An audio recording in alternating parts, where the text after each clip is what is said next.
मारो ब्रह्मोस इसके। ये बिलावल क्या, ये सर बिलावल क्या मसूद अजहर से ज्यादा डरता है और हाफिज सईद से कम? हाफिज सईद को हम दे देंगे और मसूद का कुछ पता नहीं है। ये लग रहा है जैश का खौफ ज्यादा है बिलावल। आई थिंक बिलावल को ये पता नहीं कि बोल क्या रहा है। एक बड़बोलापन होता है ना, उसके घर में पत्थर पड़ रहे हैं, किसी काम का ना हाथ धाम का, कोई पोजीशन नहीं है, लेकिन बोल दिया हम दे देंगे।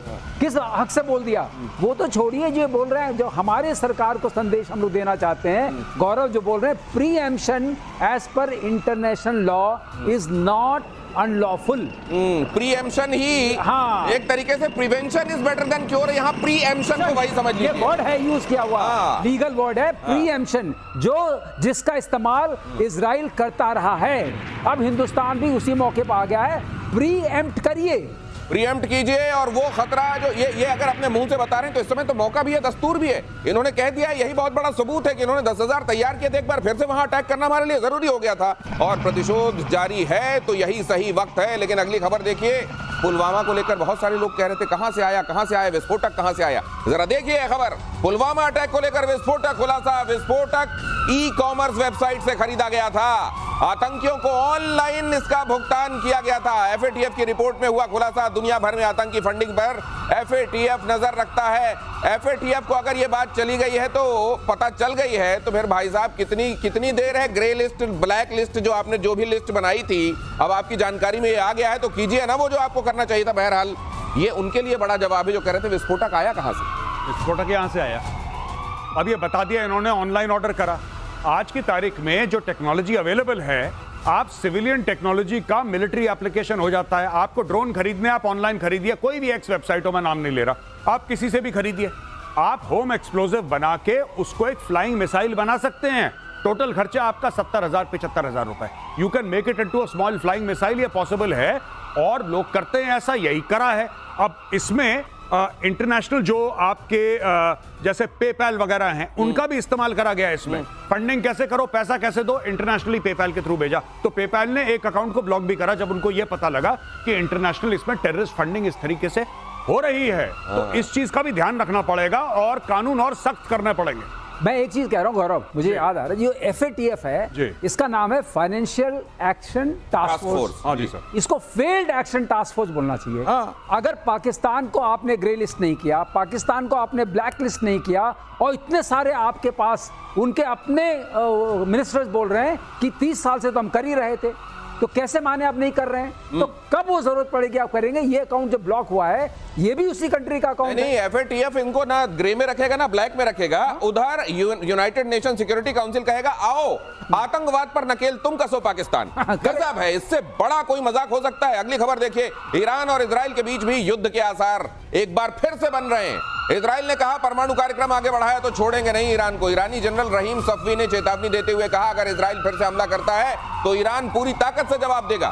तो पहले क्या आधी ताकत से जवाब दिया था? ये भी एक बड़ा सवाल है। हजारों मिसाइलें और ड्रोन तैयार हैं, उन्होंने ये कहा था। ये दोनों तरफ से जो चल रहा है जी, इजराइल जब कहता है तो वो कर भी देता है जी। ये कितनी देर दिखाई दे रहा है आपको कि इजराइल ईरान पर एक बार फिर टूट पड़ेगा? नहीं देखिए, कल ही आपने इसको कवर भी करा था अपनी शो पे कि किस तरीके से चाइना दोबारा आर्म कर रहा है ईरान को। तो चाइना अपने प्रॉक्सीज तैयार कर रहा है, चाइना उनको पैसा दे रहा है, चाइना उनसे तेल खरीद रहा है और उसकी पूरी पेमेंट तेल से हो रही है, राइट। यानी कि ईरान चीन को देगा तेल और चीन उनको देगा आपके सिल्कवॉर्म मिसाइल्स या HQ-9 या जो भी XYZ उसको देना है। तो ईरान तो पूरी तैयारी में लगा है। क्यों लगा है तैयारी में?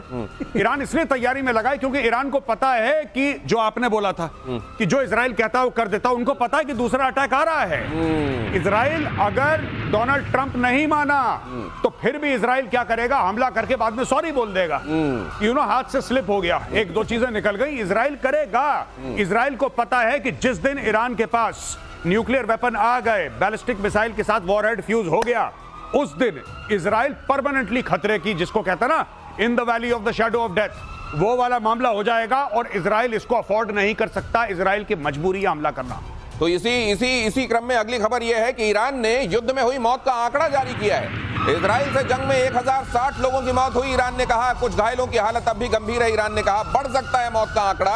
ईरान ने ये भी, यहाँ पे क्या कर रहे होंगे, ज्यादा बताकर विक्टिम प्ले कर रहे होंगे या छिपाकर ये बता रहे होंगे कि हमारा देखो कितना, हमारी मर्दानगी कितनी थी इस जंग में। अब ये देख के लग रहा है कि कुछ एडजस्टमेंट चल रहा है। एडजस्टमेंट, एक तरफ कह रहे हैं कि हमारे ड्रोन्स, हमारी मिसाइल्स सब तैयार हैं, दूसरी तरफ कह रहे हैं इतने लोग मर गए। तो एक तरफ बोल रहे हैं दुनिया को कि भाई जंग नहीं होनी चाहिए, दूसरी तरफ इजराइल को धमकाने की कोशिश कर रहे हैं, करोगे तो मार देंगे। मतलब साफ है, जो गौरव बता रहे थे ना, इजराइल से अटैक एक्सपेक्टेड है। इजराइल ने तय कर लिया है कि हम तुमको बनाने नहीं देंगे, और इजराइल का रिकॉर्ड रहा है, पहले भी 2 बार जिन लोगों ने बनाने की कोशिश की, इराक में, सीरिया ने, इजराइल ने जाके ठोका था, गौरव के शब्दों में। लेकिन ये भी ठोकेंगे। ये अगर ठोकेंगे तो इनके जो प्रॉक्सीज हैं, इनके प्रॉक्सीज, ईरान के प्रॉक्सीज की मैं बात कर रहा हूं, वो तो अपना कोई कसर छोड़ नहीं रहे हैं, और जिस तरीके से वो इक्विप्ड हैं, ये बहुत स्पष्ट लग रहा है कि ईरान पूरा सपोर्ट कर रहा है उनको। तो फिर ऐसे में किसी भी दिन इजराइल बजाय प्रॉक्सीज को मारने के फिर ईरान की तरफ चल देगा क्या? नहीं, बिल्कुल ईरान को चलना। एक देखिए, इजराइल को एक बात पता हो गई है कि अगर ये लड़ाई खत्म करनी है once and for all, so you have to cut off the head of the snake. Head of the snake Tehran है, head of the snake Houthi, Hezbollah, Hamas नहीं है। ये जैसे खाने में अचार पापड़ सलाद होता है ना, ये हूथी, हिजबुल्लाह, ये सब अचार पापड़ हैं। लेकिन अगर दाल रोटी सब्जी की बात करें, वो तेहरान है। आपको खाना निपटाना है, आपको तेहरान जाना पड़ेगा, ये साफ सीधी बात। अचार पापड़ सलाद, वैसे इस समय बड़ा जोर मार रहे हैं अचार पापड़ सलाद, उसकी कहानी आगे बताऊंगा। लेकिन चीन का vigorous dragon fighter jet, vigorous dragon fighter jet खरीदना चाहता है ईरान। चीन के J-10C को विगरस ड्रैगन कहते हैं। पाकिस्तान के बाद ईरान को मिल सकते हैं J-10C। ये भी नाम रखने के मामले में इन्होंने भी कर लिया है, इन्होंने भी विगरस नाम ही रख दो। वो कहते हैं ना कि किसी को इज्जत नहीं मिलती थी, तो उसने अपना नाम ही नमस्ते रख लिया था। चाहे यहाँ था नमस्ते ना, नमस्ते नमस्ते, ये यहाँ पे भी मुझको लग रहा है ये विगरस रख रहे हैं, वो उधर कहर रख रहे हैं। ये नाम क्या सर, ये J-10C इतना खतरनाक है? तो वही J-10C, जिसको हमने, है तो वही J-10C, चेंगडू एविएशन वाला। इससे एक राहत जरूर इजराइल को मिलती है कि ये सब सामान जो जा रहा है, HQ-9B export version, J-10C export version, PL-15 export version, PL-17 export version, उससे इजराइल जानता है कुछ नहीं होने वाला, क्योंकि इनको तो हम मार ही देंगे। अब ये J-10C उसी कैटेगरी में आता है, और आपको पता है कि कुछ नहीं होगा। जिन दर्शकों ने ऑफ लेट ये देखा हो, असल में ये जो कहा जा रहा है ना एक्सपोर्ट वर्जन, ये माना जाता है कि डिफेंस के मामले में एक देश अपने लिए जो सामान बनाता है, जब दूसरे देश को देता है, उसमें कहीं 19 बनाता है उसको। और चाइना अगर वो है, तो चाइना का माल तो आप समझते हैं, उससे तो पूछा गया था ऑफिशियली कि बताइए क्या हुआ, इन्होंने ये तो हमारा एक्सपोर्ट वर्जन वाला है जो पाकिस्तान को हमने दिया था, गिर गया होगा, कोई बात नहीं। ऐसे में ये विगरस जिसका नाम दिया गया है वो J-10C। लेकिन ईरान अचानक अपने फाइटर जेट्स को लेकर संजीदा दिखाई दे रहा है या दिखने की कोशिश कर रहा है? नहीं, संजीदा दिख रहा है, क्योंकि पिछली बार इसके फाइटर जेट उड़े नहीं थे। जब मिडनाइट हैमर लॉन्च हुआ था, या उसके पहले राइजिंग लायन लॉन्च हुआ था ऑपरेशन, पहले इजराइल का फिर अमेरिका का, तो उसमें एक चीज मिसिंग थी, and that was the Iranian air force. Iranian air force पूरी लड़ाई से गायब थी। इजरायली एयरफोर्स ने कहर मचा दिया, अमेरिकन एयरफोर्स ने, यूएस एयरफोर्स ने कहर मचा दिया, लेकिन इजरायली एयरफोर्स गायब थी। अब ये लोग चाहते हैं कि नए नए हवाई जहाज आए, जिसकी पेमेंट ये लोग तेल से करेंगे। ये तेल से करेंगे पेमेंट। और इनमें एक और चक्कर है कि ईरानियन एयरफोर्स में पुराने जहाज हैं 70-80 के दशक के, तो उन जहाजों में अब दम नहीं है। They want what they think is the latest. अच्छा, इनको देगा कौन हथियार? आप ये भी देखो ना, इनको देगा कौन हथियार? ये जो आप कह रहे हैं कि हम सिल्कवर्म मिसाइल लेंगे, ये जो बात कर रहे हैं सिल्कवर्म की, ये 80 के दशक में नॉर्थ कोरिया के थ्रू चाइना ने दिलवाई थी। नॉर्थ कोरिया के थ्रू पीछे के दरवाजे से बोला कि ठीक है बेटा, ईरान को दे दो। तब से इनको मिल रखी है, अभी फिर से उधर जा रहे हैं ये लोग, राइट? फिर HQ-9 की बात कर रहे हैं, वही प्लेटफॉर्म है जिसके बारे में हमने डिस्कस करा था, जो पाकिस्तान में जलील हुआ था। अब ये J-10 भी वही है जो पाकिस्तान में जलील हुआ था, जिसके शेयर प्राइस गिरे थे। तो ये तेल देंगे और जहाज लेंगे। तो कई बार अगर आपके पास पैसे ना हो, तब भी त्योहारों के मौके पे लोग बाजार निकल जाते हैं। पड़ोसी ये ना कहे कि इनके घर में लगता है कुछ आया नहीं है, तो ये लगता है ये इस समय निकले हुए हैं कि तेल है हमारे पास, हम ले लेंगे, देखिए कितने हथियार लेते हैं। और पाकिस्तान में तख्ता पलट की आहट, तख्ता पलट की खबर से टेंशन में है जरदारी और मुनीर में बढ़ा तनाव। शायद इसी तनाव में बिलावल कुछ अंट शंट बक रहे हैं, क्योंकि उनके पिताजी की कुर्सी पर खतरा दिखाई दे रहा है। जरदारी और मुनीर में तनाव बढ़ गया है। पाकिस्तानी सेना का सरकारी फैसलों में दखल और ज्यादा बढ़ गया। जब से ट्रंप ने बुला के खाना खिलाया है, तब से मुनीर जो थोड़ा बहुत सुन लेता था घर में, वो भी नहीं सुन रहा है। सब मेरे से पूछ के करो नाम। जब से इसने ट्रंप के साथ खाना खाया है, भाई ने ना कुल्ला करा ना हाथ धोए। इसने बोला कि वो फ्लेवर मुंह में रहना चाहिए कि यूएस प्रेसिडेंट के साथ मैंने खाना खाया है।